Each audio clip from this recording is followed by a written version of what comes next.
आशा करता हूँ आप लोग बहुत अच्छे होंगे। मेरा नाम है भरत गुप्ता। एक बार फिर से अपने इस छोटे चैनल भरत गुप्ता हेल्प से आपका स्वागत करता हूँ।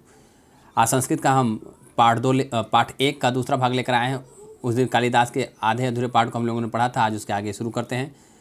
वीडियो शुरू करने से पहले सबसे पहले आपका धर्म यही है कि आप वीडियो को शेयर कीजिए और चैनल पर अगर नए हैं तो सब्सक्राइब कीजिए और वीडियो को लाइक करना न भूलें। जो भी आपको डाउट हो आप कमेंट में पूछ सकते हैं। धन्यवाद। शुरू करते हैं। आज यहाँ से हमारा कि देश कालदेव कालिदास कुल कश्यापि स्पष्ट परिचय नौ उपलब्धते, अर्थात देश काल के जिस तरह ही कालिदास के कुल का भी नौ उपलब्धते परिचय मतलब परिचय स्पष्ट नौ उपलब्धते, अर्थात न मतलब नहीं, उपलब्धते मतलब उपलब्ध है।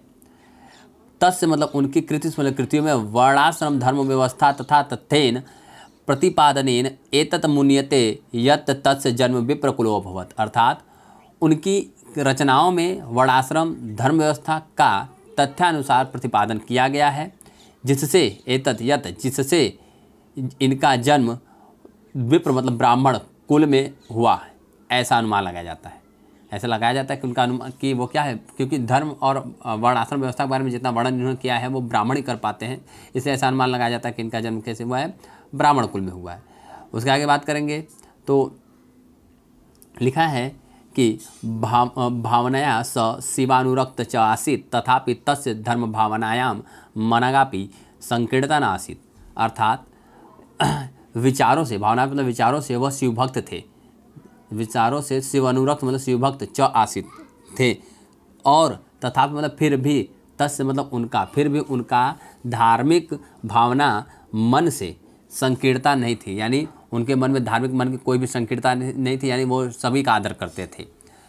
शिवभक्त अपि तत् रघुवंशे स राम प्रति स्वभक्ति भाव उदार मनसा प्रकटयति, अर्थात शिवभक्त होते हुए भी उन्होंने रघुवंशम में, रघुवंश मतलब होता है रघुवंशम में, स मतलब वह, राम मतलब राम के प्रति, स्व मतलब अपनी भक्ति भाव उदारता को मन के साथ प्रकट करते किया है, प्रकट किया है। कालिदास का जीवन वृत्तांत सर्वथा मतलब सर्वथा अज्ञान रूपी अंधकार रूपी अज्ञान से आच्छादित मतलब घिरा हुआ है, अस्थि मतलब है, अर्थात कालिदास का जीवन अज्ञान के अंधकार से घिरा हुआ है। तद्विषिका अनेक जनश्रुतय लब्ध्वा प्रसारसन्ति, अर्थात उनके विषय में अनेक लोकोक्तियाँ प्रसारसन्ति मतलब प्रचलित हैं।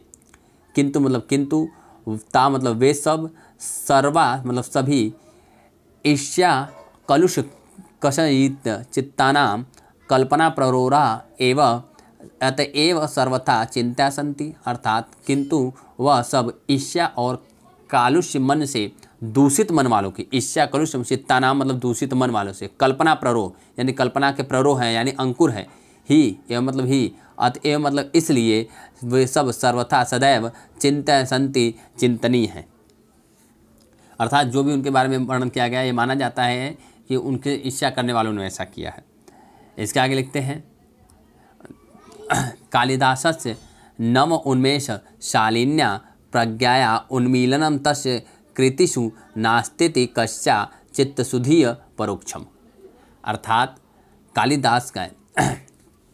कालिदास के नए नए नवोन्मेषण, नए उन्मेषण मतलब होता है नए नए विकास से युक्त, नवोन्मेषण मतलब नए नए विकास से युक्त, कालिदास के नए नए विकास से युक्त प्रज्ञा मतलब होता है प्रतिभा या बुद्धि उन्मीलनम मतलब उद्घाटन करना, प्रारंभ करना, कृतिषु मतलब तस् मतलब अपनी, कृतिषु मतलब कृतियों में, नास्तिति मतलब नहीं है, अर्थात कालिदास की नए नए विकास से युक्त प्रतिभा का उद्घाटन उनकी कृतियों में नहीं है, यानी उन्होंने जैसा है वैसा ही बुद्धि कौशल का परिचय दिया है। कैसे? फिर कहते हैं आगे कि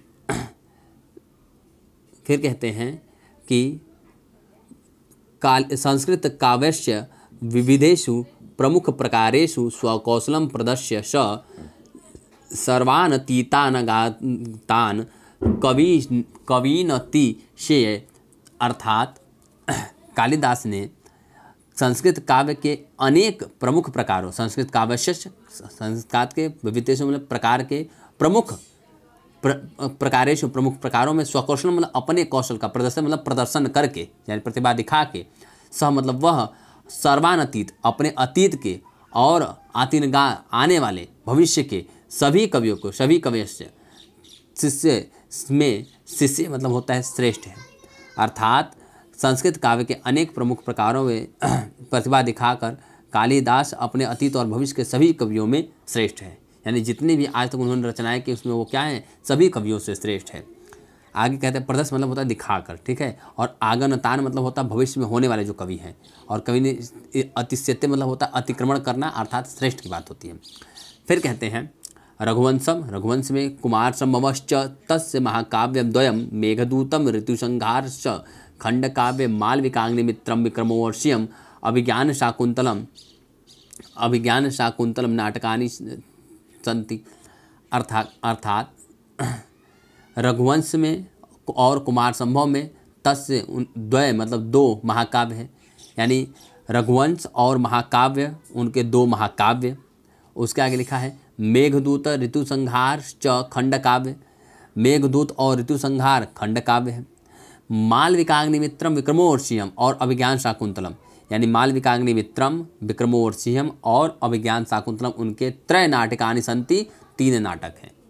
अर्थात कहने का मतलब है पूरा एक बार में कि उनके 2 महाकाव्य कौन कौन से, रघुवंशम महाकाव्यम, रघुवंशम और कुमार संभवम 2 महाकाव्य हैं, रघुवंशम और कुमार संभवम ये 2 महाकाव्य, ठीक। उसके आगे फिर मेघदूतम और ऋतुसंहार 2 खंड काव्य, मेघदूतम और ऋतुसंहार 2 खंड काव्य, मालविकाग्निमित्रम विक्रमोर्षियम और अभिज्ञान शाकुंतलम ये 3 क्या है, नाटक है। फिर कहते हैं कि तत्र रघुवंशम नाम महाकाव्यम कवि कुलगुरु सर्वातिशायनी कृतिरस्ति। अर्थात रघुवंशम नामक महाकाव्य में, रघुवंशम नामक महाकाव्य में इनके कवि कुलगुरु होने की श्रेष्ठ रचना है। रघुवंशम जो इनका रघुवंशम महाकाव्य है उसमें भगवान रामचंद्र जी का पूरा जो वंश है उनके बारे में बताया। रघुवंशम महाकाव्य उनकी सर्वश्रेष्ठ रचना है। क्यों? क्योंकि लिखा है कि अस्मिन महाकाव्य, इस महाकाव्य में दिलीप पादारभ्यम अग्निवर्णवतम इक्ष्वाकुवंशम वसंत भूतानां निप्र आतिदान सवदान निरूपतमस्ति। अर्थात इस महाकाव्य में दिलीप से लेकर, अस्मिन महाकाव्य इस काव्य में दिलीप से लेकर अग्निवर्ण तक के इक्ष्वाकुवंशम, सूर्यवंश जो होते हैं के आभूषण स्वरूप राजाओं के, निवृत्ति मतलब होता है राजाओं के उदारता रूप का वर्णन है। मुझे उम्मीद है आपको सब समझ में आ रहा होगा। जो न समझ में आए आप पूछ सकते हैं। फिर कहते हैं कि एकोनविश संसर्ग आद इदम महाकाव्यम रमणीयतार्थ प्रतिपादकम सतेषां हृदय सततम आह्लादित। अर्थात 19 सर्गों वाला, एकोनविश मतलब एक मतलब होता है एक, विष मतलब होता है 20, 9 मतलब नहीं है, यानी 20 में एक नहीं, अर्थात 19 सर्गों वाला सर्ग आदितम इदम मतलब यह महाकाव्य रमणीयम यानी सुंदर अर्थ मतलब रमणीयार्थ सुंदर अर्थ का प्रतिपादक सत होते हुए रसिकों के, रसिक मतलब होता है जो सुनते हैं, रसिकों के हृदय मतलब हृदय को, सतत मतलब निरंतर, हृदय आह्लादित मतलब होता है प्रसन्न करता है। अर्थात 19 सर्गों वाला यह महाकाव्य सुंदर अर्थ का प्रतिपादक होते हुए भी रसिकों के हृदय को निरंतर प्रसन्न करता है। आगे कहते हैं कुमार संभवे स्वामी कार्तिकेयस्य जन्मोपवर्णितम। अर्थात कुमार संभव में स्वामी कार्तिकेय के जन्म का वर्णन है। इदमपि काव्यम 18 सर्गमात्म अस्ति। अर्थात यह काव्य भी 18 सर्गों वाला है। केचन समीक्षका, कुछ आलोचक या समीक्षक 8 सर्ग पर्यंतमेव 8 सर्ग तक ही इदम काव्यम कालिदास प्रणीति मन्यते, अर्थात कुछ आलोचक 8 सर्ग तक ही इस काव्य को कालिदास के द्वारा रचा हुआ मानते हैं। मन्यते मतलब मानते हैं। मेघदूते यक्ष यक्षिणो वियोगमाश्रितम त, अर्थात मेघदूत में यक्ष और यक्षिणी के वियोग अर्थात अलग अलग होने का, वियोग अर्थात अलग अलग होने का, वियोग को लेकर विलभ श्रृंगार रोग, वियोग आश्रितम विलभ श्रृंगारस्य पूर्ण परिकोपाको, अर्थात मेघदूत में यक्ष यक्षिणी के वियोग आश्रित विलभ श्रृंगारस्य का पूर्ण परिपाक यानी संपूर्णता परिपाक दृश्यते दिखाई देता है। मेघदूत में यक्ष यक्षिणी के वियोग का प्रलभ्य श्रृंगार यानी वियोग श्रृंगार, श्रृंगार 2 होता है, संयोग और वियोग 2 होता है, का पूर्ण परिपाक दिखाई यानी संपूर्णता, बहुत अच्छे से वर्णन किया उन्होंने उनके वियोग का। कहते हैं उसके आगे ऋतु संहारे अन्वर्थया शशणा मृतुणाम वर्णमस्ति, अर्थात ऋतु संहार में अर्थ के अनुसार 6 ऋतुओं का वर्णन है। उसके आगे लिखते हैं मालविकाग्निमित्रे नाटके अग्निमित्रस्य मालविकायाश्च प्रेम आख्यानमस्ति। मालविकाग्नि नाटक में अग्निमित्र और मालविका 2 थे, एक थे अग्निमित्र और च मतलब और उनकी मालविका। अग्निमित्र और मालविका के प्रेम की कथा, प्रेम आख्यान में प्रेम की व्याख्या है, प्रेम की कथा है, कहानी बताया उन्होंने उसमें। पंच अंक आत्मे विक्रमोवर्षीय पुनर्वश उर्वराश्च प्रेम कथा वर्णिता, अर्थात 5 अंकों वाले विक्रमोवर्षीय यह नाटक था। विक्रमोवर्षीय पुनर्वा और उर्वशी एक अप्सरा थी, उर्वशी के प्रेम कथा का वर्णिता मतलब वर्णन करते हैं। फिर कहते हैं सबसे प्रमुख देखिए अभिज्ञान शाकुंतलम, यहाँ से इंपॉर्टेंट है, अभिज्ञान शाकुंतलम स्वनाम धन्याश्च अस्य कवे सर्वश्रेष्ठा नाट्य कृतिरस्ति। बहुत सुंदर नाटक है, यानी अभिज्ञान शाकुंतलम में अपने नाम को धन्य करने, स्वनाम धन्य अपने नाम को धन्य करने वाला इस अस्य मतलब इस या यह कवि, अस्य कवि इस कवि सर्वश्रेष्ठ मतलब सर्वश्रेष्ठ नाट्य कृति, सर्वश्रेष्ठ नाट्य कृति है, अर्थात नाटक की रचना यानी सबसे सर्वश्रेष्ठ नाटक क्या है, अभिज्ञान शाकुंतलम। फिर कहते हैं नाटके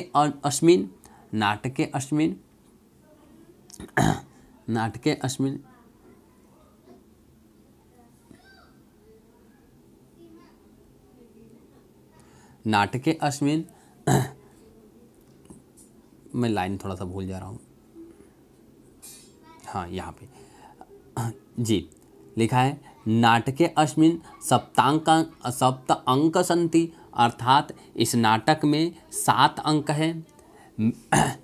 फिर लिखा है मेनकया प्रसूतो जित्या शकुन्तलश्च पोषिता तदनुं कर्णेन परिपालिताया शकुन्तलया दुष्यतेन सहोदरद्वारस्य कथा वर्णितामस्ति, अर्थात इस नाटक में क्या है कि मेनका के द्वारा उत्पन्न करके त्यागी गई, मेनका प्रसूतो मतलब उत्पन्न करके, त्यागया मतलब त्यागी गई, और शकुंतला की माँ उर्वशी थी, मेनका थी, मेनका उनको जन्म दिया था और उनको क्या कर दिया था, त्याग गई थी। और क्या हुआ था, शकु मतलब होता है पक्षियों द्वारा, पोषिता मतलब पोषी गई, यानी जो पक्षी थे उनके द्वारा वो पोषण की गई। और कण्व ऋषि कण्वेन परिपालिता मतलब पोषण करना, कण्व ऋषि महर्षि के द्वारा पालन की गई, पोषण की गई। शकुंतला मतलब शकुंतला को दुष्यंतेन, शकुंतला के पति का नाम दुष्यंत था, ठीक है, वो यही शकुंतला और दुष्यंत है जिनके पुत्र के नाम पे भारत का नाम पड़ा है, ठीक है, उनके पुत्र भरत थे। दुष्यंतेन सहोदरश्च, अर्थात शकुंतला का दुष्यंत के साथ विवाह, सहोदर्श मतलब होता है विवाह होना, ठीक है।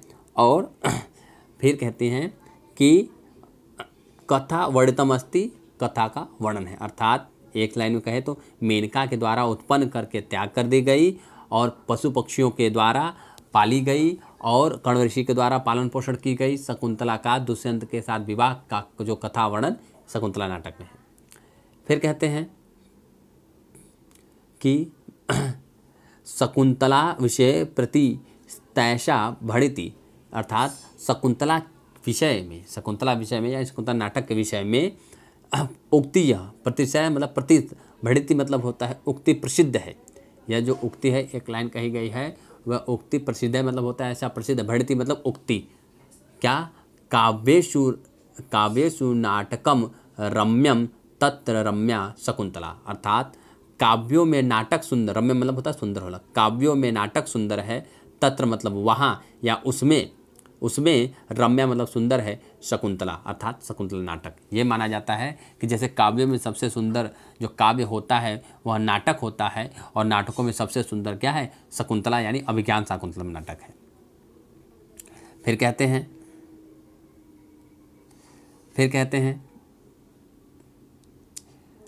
एतत् नाटकम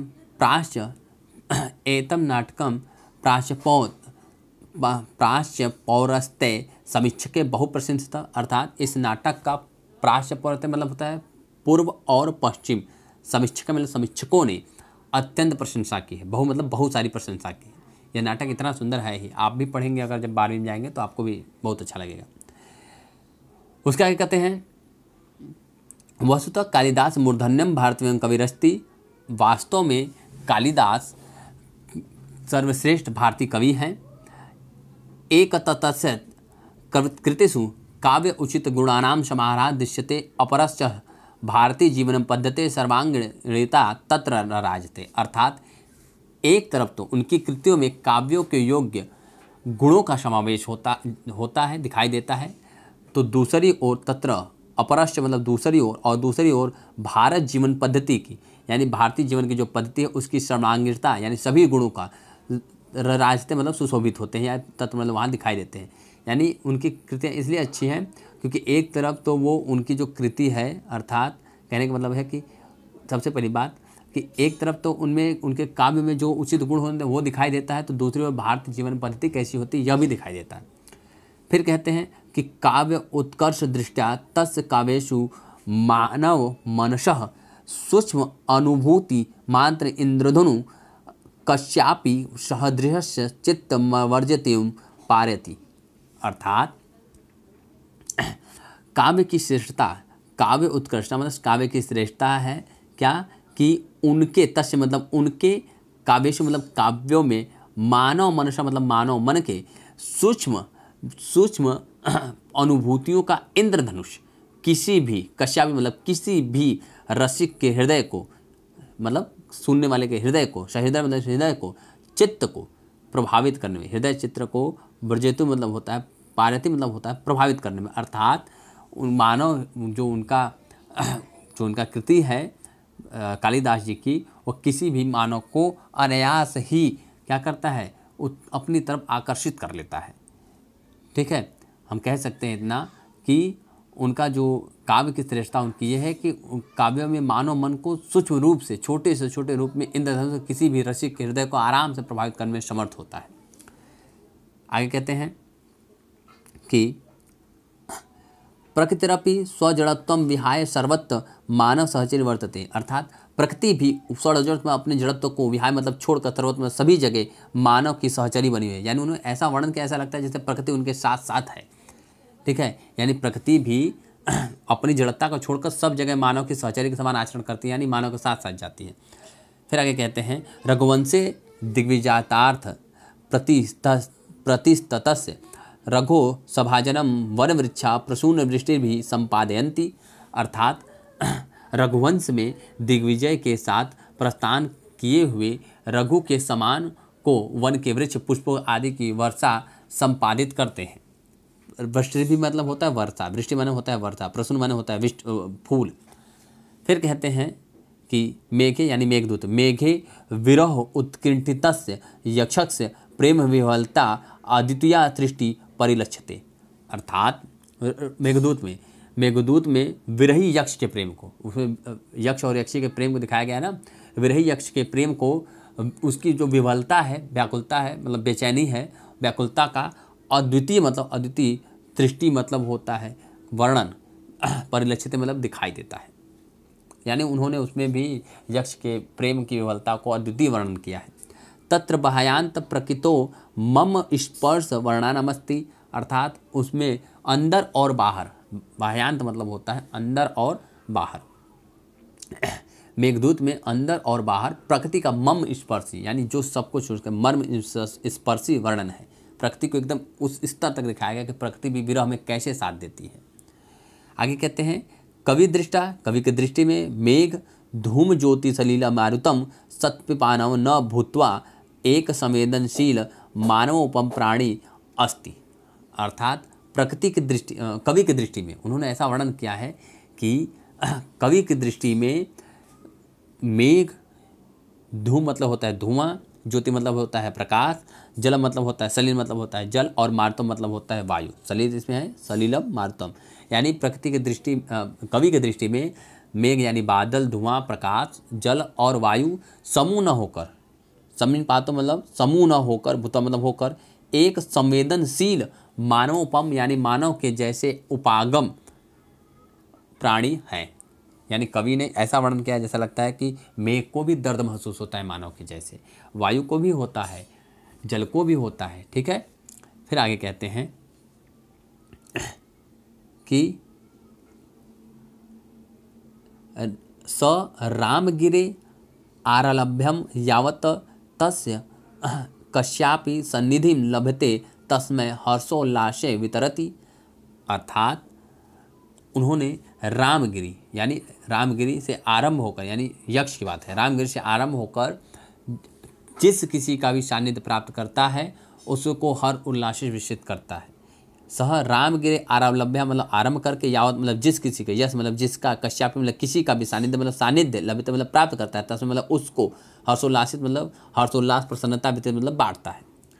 शकुंतला नाटके पतिगृह गमन काले आश्रम पादपो स्वभग्नया शकुंतला आभरणानि समर्पयन्ति, अर्थात शकुंतला नाटक में पति गृह गमन यानी पति के घर जाती हुई, शकुंतला नाटक में पति के घर की ओर जाती हुई समय आश्रम पादपा मतलब आश्रम के पादप, आश्रम के पादप, आश्रम पादप मतलब आश्रम के पादप सभी सर्वे, स्वभग्ने मतलब अपनी बहिन, भग्ने मतलब होता है बहिन, शकुंतला को आभरणानि मतलब आभूषण प्रदान, समर्पयन्ति मतलब समर्पण करते, यानी जितने भी पादप थे ना वो अपने फूलों का एक एक आभूषण का, जैसे कोई जाता है तो उसको गिफ्ट देते हैं, उसी तरह उसमें ऐसा वर्णन किया है कि एक एक वहाँ के जो वृक्ष थे उन्होंने शकुंतला को बहुत सारे मतलब उपहार दिए थे, जो वृक्ष थे उन्होंने उपहार दिया था।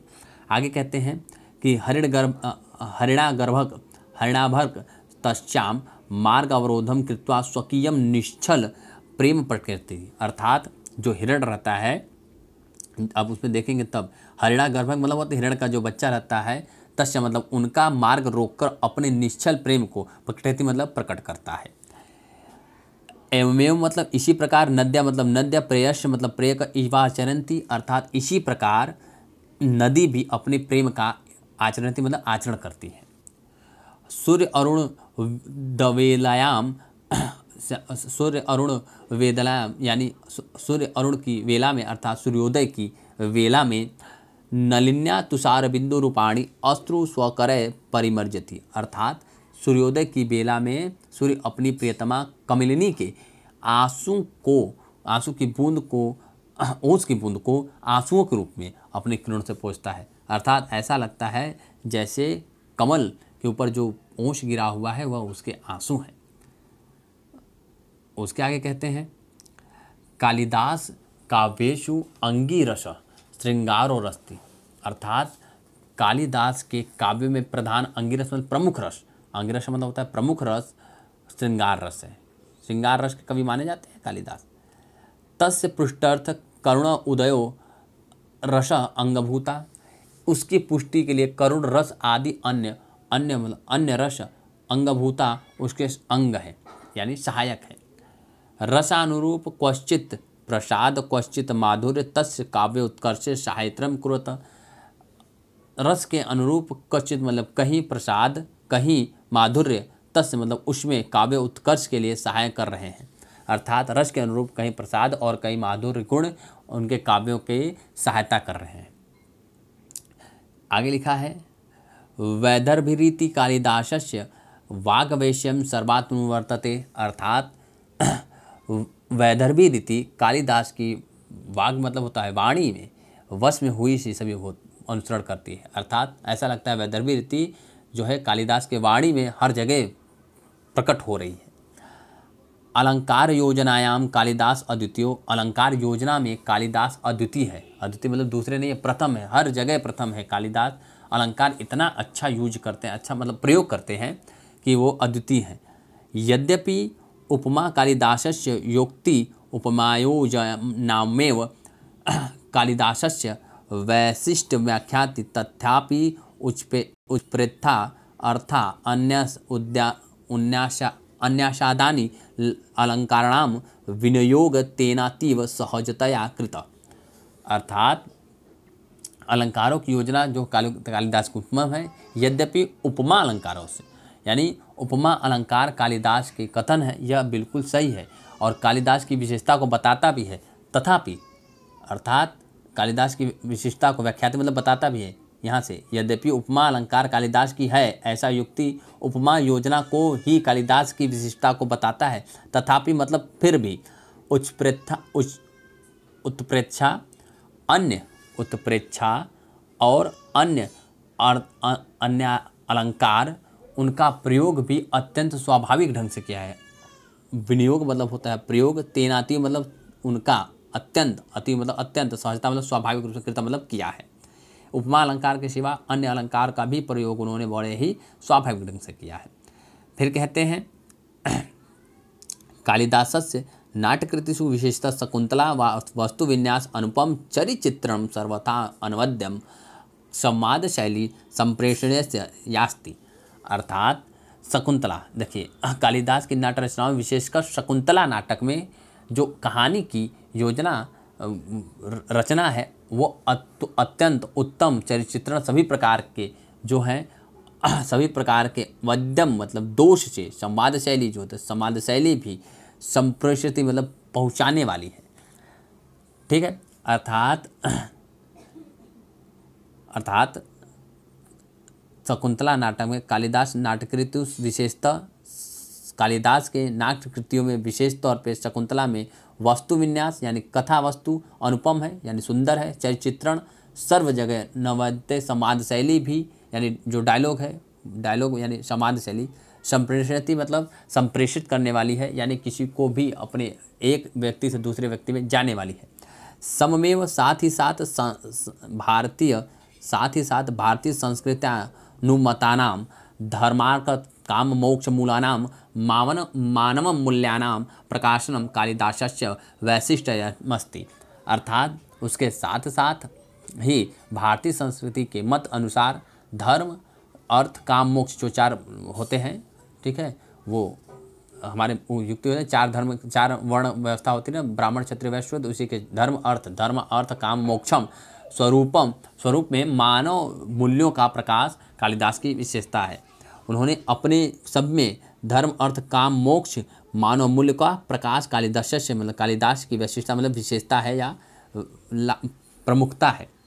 आश्रमवासिनी शकुंतला निर्वर्ण मतलब निश्चित रूप से आश्रम में निवास करने शकुंतला, निर्वर्ण मतलब निवास निश्चित रूप से मन से मतलब मन से काम प्ररोरम अनुभवन्ति दुष्यंत तावत शांति न लभते यावत ताम छत्री परिग्रह क्षमा विश्वामिष्यत दुहिते नामिति नावैति। अर्थात आश्रम में निवास करने वाली शकुंतला को देखकर जब राजा दुष्यंत होते हैं उनके मन में काम वासना अंकुर लेती है तो दुष्यंत को तब तक न शांति प्राप्त नहीं होती जब तक वो क्षत्रिय द्वारा विवाह के योग्य विश्वामित्र की पुत्री को नहीं जान लेते।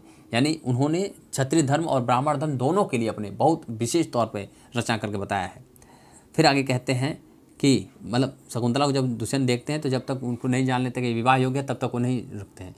लिखा है कर्म अश्यानुज्ञा, कर्म की आज्ञा के बिना गंधर्व विधि नाम प्रेम विवाह कृत मतलब करके, विवाह मतलब विवाह यानी कर्म के बिना भाई जो शकुंतला होती है वो प्रेम विवाह करती हैं। उभयावपि तावत प्रत्यायति यादकेव शकुंतला मारीच आश्रम में तपश्चरणेन अवज्ञा जनित कलुषम न क्षालयति। अर्थात बिना देखिए जो शकुंतला रहती हैं वो दुष्यंत से प्रेम विवाह कर लेती है कर्ण ऋषि के बिना आज्ञा के। तो वही कहते हैं कि कर्ण की अनुमति के बिना गंधर्व विधि यानी प्रेम विवाह करके दुष्यंत जो होती है शकुंतला, दोनों उभय मतलब दोनों तब तक पीड़ित रहता है जब तक शकुंतला मारीच ऋषि के आश्रम में तप करके उसका कलंक नहीं धो डालती। मारीच ऋषि आश्रम में वो जाती हैं वहाँ पर तप करने के लिए, मतलब तब उनको वो मिलता है, मतलब श्राप से मुक्ति मिलती, उनको एक ऋषि श्राप दे देते हैं। आगे लिखा अपहर्ता मतलब दूसरी ओर, अपहर्ता मतलब दूसरी ओर दुष्यंत अंगुलीय लाभेन लब्ध स्मृति सत भृंश प्रियमान प्रायश्चित्तम आग्नो आत्मशुद्धि न कुरुते। और दूसरी ओर जब तक अंगूठी, अंगुली या लाभेन मतलब होता है अंगूठी, अंगूठी के मिलने से, लब्ध मतलब मिलने से, स्मृति मतलब स्मृति उनकी, मतलब ऋषि उनको, शकुंतला देखिए क्या होता है मैं बता देता हूँ। शकुंतला ऋषि को, अरे शकुंतला को प्रेम हो जाता है दुष्यंत से, तो दुष्यंत उनसे, ऋषि रहते नहीं तो दुष्यंत क्या करते हैं कि कर्ण ऋषि की अनुपस्थिति में ही शकुंतला से प्रेम विवाह कर लेते हैं। और फिर कहते हैं कि हम आप जल्दी आएंगे तो फिर आपके पिताजी यानी कर्ण ऋषि उनको माना जाता था, उनके पिताजी से आज्ञा लेकर चले जाएंगे। लेकिन जब जाते हैं वहाँ पर ये अंगूठी निशानी के रूप में देती हैं, वो भी अंगूठी इनको देते हैं। और यहाँ पर शकुंतला दुष्यंत का इंतजार करती है, सोचती रहती है। तभी वहाँ पर कर्ण ऋषि आते हैं और नहीं मारीच ऋषि आते हैं, वहाँ पर वो भिक्षा मांगते हैं, कोई ऋषि आते हैं भिक्षा मांगते हैं, तो ये अपने पति के ख्वाब में खोई रहती हैं, तो गुस्सा हो जाता है कि ऋषि का अनादर कर रही हो, हम तुम्हें श्राप देते हैं कि जिसकी याद में तुम खोई हो वो तुम्हें खुद भूल जाएगा। और उधर दुष्यंत का जो अंगूठी होता है वो तालाब में गिर जाता है, नौकावे टन में। अब अंगूठी न होने की वजह से उनकी स्मृति भूल जाती है कि मैंने किसी से विवाह किया है। फिर क्या होता है यहाँ पे, ये जब इनको श्राप दे देते हैं ऋषि, तो शकुंतला हाथ पैर जोड़ती है, तो ऋषि कहते हैं कि तुम तब करोगी तो क्या होगा कि उनको याददाश्त आ जाएगी। और इधर क्या होता है, कोई मछुआरा मछली पकड़ता है, मछली के पेट में वो अंगूठी रहती है, तो अंगूठी जाती है, राजा कहते हैं बहुत बड़ी मछली है, राजा के पास ले जाता है देने के लिए। जब उसको कटवाते हैं उसके अंदर से अंगूठी मिलती है, तो शकुंतला की याद उनको आती है, तो फिर वो आते हैं और शकुंतला को लेकर चले जाते हैं। तो यही पूरा कहानी है। तो वही बताते हैं कि दुष्यंत अंगुली लब्धा स्मृत सत भृंश प्रियमान, यानी दोनों प्रायश्चित की अग्नि में आत्मशुद्धि न करते। जब तक उसे अंगूठी न मिल जाता है तब तक वह मतलब बुद्धि उसकी वापस नहीं, मतलब याद उसकी वापस नहीं लौटती है, और तब तक वह प्रायश्चित की अग्नि में तपता रहता है। कहते हैं तदंतरमेव तदेव दाम्पत्य प्रेम निष्कलुतम भवति पुत्रो लब्धो च परिणामते। अर्थात कि जब ये इसके बाद उन दोनों का दाम्पत्य यानी वैवाहिक जीवन निष्कलंक हो जाता है और पुत्र की प्राप्ति होकर परिणत मतलब बदल जाता है, यानी प्रतिफलित होता है। ठीक है, परिणत मतलब बदलना होता है। उन्हीं के पुत्र हुए थे भरत, ठीक है, इन्हीं के नाम पे भारत का नाम पड़ा था। ठीक है, उसके आगे है रघुवंशे कालिदास रघुवंशिनाम चित्रम तथा करोति यथा भारतीय जनजीवन से उदात्त दर्शनाम सम्यक दिग्दर्शन भवेत्। अर्थात रघुवंशम में कालिदास ने रघुवंशियों के राजाओं का जो वर्णन किया है उसी प्रकार किया है जैसे भारतीय जनजीवन में, जैसे भारतीय जनजीवन में श्रेष्ठ आदर्शों का अच्छी तरह दर्शन हो सके। सम्यक मतलब अच्छी तरह। रघुवंशम में कालिदास ने रघुवंशियों का चित्रण उसी प्रकार किया है जिस प्रकार भारतीय जनजीवन में उदार चरित्र का या श्रेष्ठ आदर्श का अच्छी प्रकार दर्शन हो सके। रघुकुलजा राजा नाम प्रजा क्षेमाया बलिहारनम। अर्थात रघुकुल के राजा प्रजा की भलाई के लिए, क्षेमाया मतलब टैक्स लेना, यानी मतलब कर लेना। क्षेमाया मतलब होता है प्रजा, क्षेमा मतलब प्रजा की भलाई के लिए क्या करते थे वो कि टैक्स लेते थे।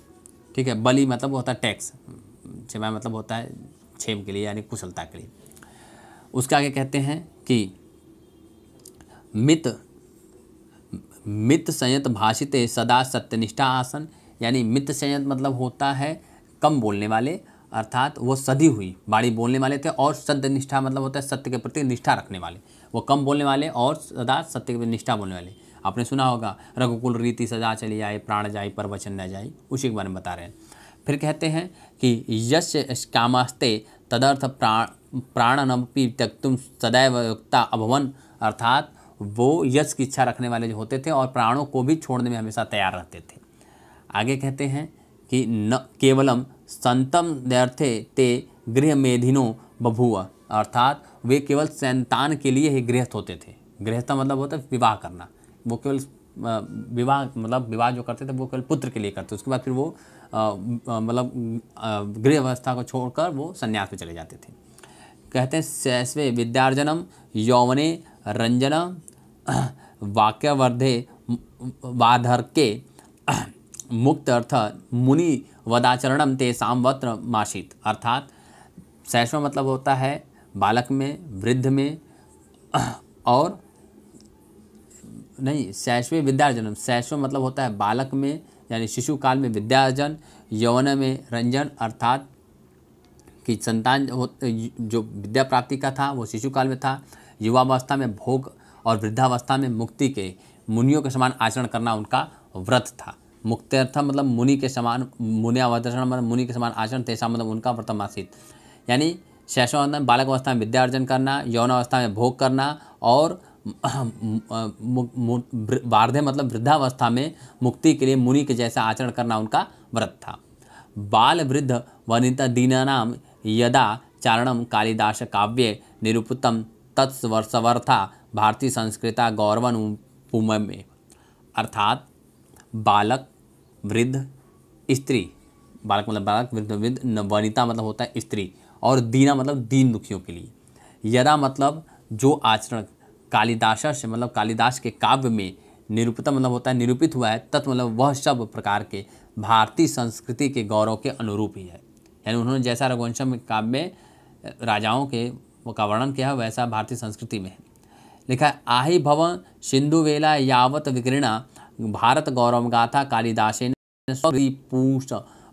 शूप निबद्धा। अर्थात हिमालय से लेकर, आहि भवत मतलब होता है हिमालय से लेकर, आहि मतलब हिमालय, हिमालय से लेकर सिंधु मतलब समुद्र तक जितनी भारत के गौरव गाथाएं फैली हैं कालिदास ने अपनी रचनाओं में निबद्ध की है। आय भाव मतलब हिमालय से लेकर समुद्र तक यावत मतलब जितनी विकीर्णा मतलब फैली हुई है भारत गौरव गाथा में, भारत गौरव गाथा सबको कालिदास के द्वारा स्वकृति मतलब अपनी कृतियों में निबद्ध किया गया है। रघुवंशम मेघे कुमार संभवे च भारत देशस्य विविध भूभागानां गिरिकानन दीनानां याकित स्वाभाविकम मनोहरी च चित्रण लभ्यते। अर्थात रघुवंशम में, मेघदूतम में और कुमार संभव में भारत के देश के विविध भूभागों के जो पर्वत और वनों, कानन वनम और नदियों का जैसा स्वाभाविक और मनोहर चित्रण मिलता है। यानी रघुवंश के महाकाव्य में, मेघदूतम में, कुमार संभव में भारत देश के विविध मतलब विभिन्न प्रकार के भूभागों के, गिरि मतलब होता है पहाड़, कानन मतलब होता है जंगल और दीना मतलब होता है आदि के, यादव मतलब जैसा स्वाभाविक मनोहर और चित्रण लभ्यते मतलब मिलता है, जैसा चित्रण दृश्य मिलता है स्वच्छ मतलब अपने नेत्रों से न अवलोक्य वैसा हम नहीं देख सकते, तदम न संभवती वैसा संभव ही नहीं है। यानी कि रघुवंशम, मेघदूतम, कुमार संभव आदि भारत के विविध भूभागों और पर्वतों का, नदियों का वर्णन जैसा कालिदास ने अपनी कृतियों में किया है, जैसा मनोहर चित्रण मिलता है वैसा हम अपनी आंखों के बिना भी नहीं देख सकते, ऐसा संभव नहीं है। लिखा है कि तथा विधम तस्य देश प्रेम तस्य काव्य उत्कर्षण समुद्र ढयति संतु तत्रा लंपा के संस्कृत कवय किंतु कश्यापि कालिदासेन साम्यम नास्ति साधु उक्तम केनचित कालिदास अनुरागिण्या। कहते हैं कि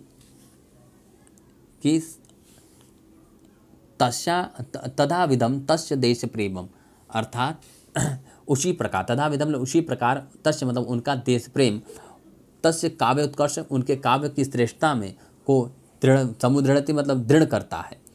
लिखा है संतु मतलब भला, तत्र न अल्पा भले ही संस्कृत में बहुत से कवि हों, संस्कृत कवि बहुत से कवि हैं, भले ही संस्कृत में बहुत से कवि, किंतु मतलब फिर भी कश्यापी मतलब कोई भी कवि मतलब कवि, कश्यापी मतलब कोई भी, कालिदास मतलब कालिदास के साम्य मतलब बराबर, नास्ति मतलब नहीं है। अर्थात किंतु कितने भी मतलब बहुत से कवि हैं संस्कृत में, फिर भी एक कोई भी कवि कालिदास के बराबर या समान नहीं है। साधुक्तम मतलब सत्य ही, कहने में किसी ने कालिदास के अनुरागिणा, किसी कालिदास के अनुरागी यानी कालिदास के समर्थक ने, किसी कालिदास के समर्थक ने साधुक्तम मतलब सही कहा है, सही कहा है क्या कि पूरा कविना गणना प्रसंगे कनिष्ठ आधिष्ठति धिष्ठत कालिदास अद्यापि तत्कुल कवरे भावाद अनामिका सार्थवती बभूव। अर्थात पूरा मतलब पहले प्राचीन कवि मतलब कवियों के गणना प्रसंग मतलब गिनती करने में कालिदास मतलब कालिदास गणना प्रसंग में गिनती करने में कालिदास मतलब कालिदास का कनिष्ठिका मतलब होता है कनिष्ठिका उंगली यानी सबसे छोटी उंगली। सबसे छोटी जब गिनना कोई भी शुरू करता है तो सबसे पहले छोटी उंगली जिसको कानी उंगली बोलते हैं वहाँ शुरू करते हैं 1 2 3 4। तो वही गणना प्रसंग आज भी उनका नाम क्या कनिष्ठिका यानी छोटी उंगली पे गिना जाता है। और इसीलिए देखिए दूसरी लाइन का अद्यापि मतलब आज भी वर्तमान समय में भी तत्तुल्य मतलब उनके समान न कवरेभ मतलब कोई कवि न अभाव मतलब अभाव में किसी कवि के अभाव में अनामिका मतलब बिना नाम की सार्थ भवती बुभुआ मतलब अपने नाम को सामर्थ्य करने वाली अनामिका उंगली है। अनामिका मतलब होता है बिना नाम की। छोटी उंगली के बगल वाली जो उंगली होती है उसको अनामिका कहते हैं। अर्थात आज भी ऐसा माना जाता है कि अनामिका उंगली इसी नाम से है क्योंकि छोटी उंगली पर कालिदास का तो नाम गिन लेते हैं लेकिन दूसरी उंगली पर किसी का नाम ही नहीं आता है, इसलिए इस उंगली का नाम अनामिका है। मुझे उम्मीद है आपको समझ में आया होगा। ठीक है, अब अगला वीडियो आपको अगले दिन मिलेगा। अगर आपने पहला पार्ट नहीं देखा है तो आपको वीडियो को लिंक में मिल जाएगा उसका। ठीक है, तब तक के लिए धन्यवाद। जय हिंद, जय भारत।